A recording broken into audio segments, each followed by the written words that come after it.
যে লিজত লৈছে বুলি শুনিছোঁ। লিজত লোৱা মানুহজন কোন? সেইজন নাইতো ইয়াত। নম্বৰটো কাৰ কাম? নম্বৰটো আছে, আপোনাৰ তাতে আছে। নম্বৰটো দি দিয়ক, নম্বৰটো আমি ফোন কৰিম, কাইলৈ 10টা বজাত মাতিম।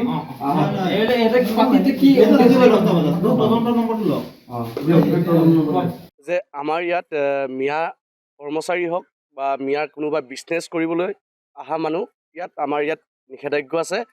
এটা কথা স্পষ্ট, আমাৰ ইয়াত মিয়াৰ কোনো দাদাগিৰি বা মিয়াৰ কোনো উদ্ভণ্ডালি আমাৰ এই খিলঞ্জীয়া ভূমিপুত্ৰ অঞ্চলত নচলিব।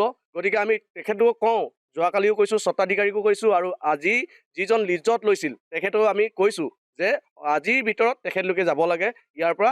তেখেতলোকৰ য'ত বাসস্থান তাত গৈ তেখেতলোকে খেতি কৰে, বেঙেনা খেতি কৰে, ভেন্দি খেতি কৰে, আৰু অন্যথা আৰু কিবা খেতি কৰে। ক'ৰ পৰা আহিছে যে ক'ত তেখেতলোকে বাসস্থান কৰিছিলে? তেখেতলোকে জুৰিয়াৰ পৰা আহিছোঁ বুলি কৈছে। 7জনমান তেখেতলোকক পাইছোঁ, 7জনমান আছে। তেখেতলোকে জুৰিয়াৰ পৰা আহিছোঁ বুলি কৈছে। 2মাহমান হ'ল ইয়াতে একেখন এই জাগাতে তেখেতলোকে অঞ্চলতে ঘূৰি আছে আৰু কাম ইয়াতে খেতি কৰিছে। গতিকে তেখেতলোকক আমি জনামতে, যোৱাকালি জনামতে গৈ দেখিছোঁ, সঁচাকৈ তেখেতলোক 7জনমান আছে, খেতি কৰি আছিলে। গতিকে আমি তেখেতলোকক কওঁ যে আজিৰ ভিতৰত যাবলৈ দিছিলোঁ, এতিয়ালৈকে গৈছে নে আমি এতিয়ালৈকে গম পোৱা নাই, কিন্তু তেখেতলোকে অতি সোনকালে ইয়াৰ পৰা যাব লাগিব। কিয়নো বিগত সময়ছোৱাত আমাৰ এনেকুৱা এটা হৈছিল, এটা বাগানত দুজনকৈ মিয়া সোমাইছিল, তাৰপিছত 8জন হ'ল, 8জনৰ পিছত 12জন হ'ল, তাৰপিছতে 7টাকৈ কোৱাৰ্টাৰ লৈ লৈছিল। তাৰপিছত আমাৰ স্থানীয় লোকসকলে গৈ পেলাই তেখেতলোকক ইয়াৰ পৰা পঠিওৱা হৈছিলে। গতিকে এই বস্তুটোলৈ ভয় লাগে যে 1জন 2জন অহাৰ পিছত কেতিয়াবা সিহঁতে আকৌ 10-12জন বা বৃদ্ধি পাই থাকে। এই বস্তুটো তেখেতলোকৰ এটা নিয়ম আছে যে বৃদ্ধি পায়। গতিকে আমি এই বস্তুটো কেতিয়াও হ'ব দিব নোৱাৰোঁ। আমাৰ খিলঞ্জীয়া অঞ্চলত তেখেতলোকৰ প্ৰৱেশ নিষেধ। আমাৰ এইটো অঞ্চলত প্ৰায় দুখীয়া মানুহ, প্ৰায় খেতি কৰি খোৱা মানুহ। তেওঁলোক যদি কয় আমি খেতি কৰিব নোৱাৰোঁ, বৰ এইটো লজ্জিত বিষয়, আমাক লাজ দিছে।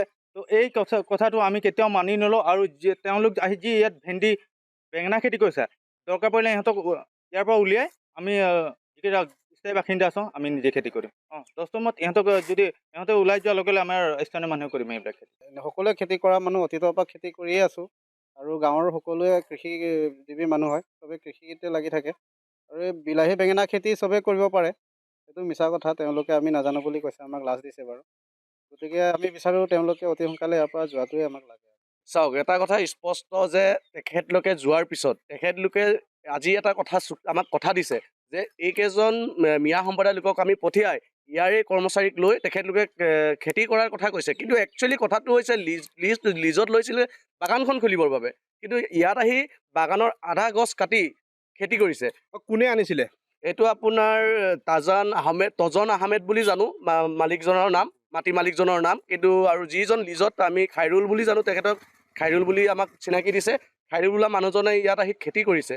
গতিকে আমি বিচাৰোঁ যে চাহ গছৰ খেতি নকৰি ইয়াত আহি চব্জি বেঙেনাৰ খেতি কৰিবলৈ কিহে পালে? স্বত্বাধিকাৰীজনে তোমালোকক কি আশ্বাস দিছে এতিয়া? স্বত্বাধিকাৰীজনে কৈছে মই লিজত দিছোঁ, লিজত দিয়াৰ পিছত মোৰ কোনো তাত কথা নাথাকে, কিন্তু মই চাহপাত বাগানখনহে এৰি দিছোঁ, তাত মই খেতি কৰিবলৈ দিয়া নাই বুলি কৈছে।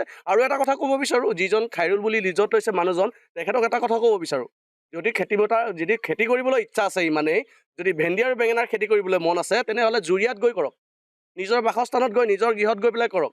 নিজৰ খেতি বাতি যদি মাটি নাই, তেনে ওচৰ চুবুৰীয়াত গৈ কিনি পেলাই নিজে খেতি কৰক। এই খিলঞ্জীয়া ভূমিপুত্ৰত আহি দখল কৰি এই আমাৰ খিলঞ্জীয়া ভূমিপুত্ৰৰ জেগাত দাদাগিৰি আমাৰ ইয়াত নচলিব।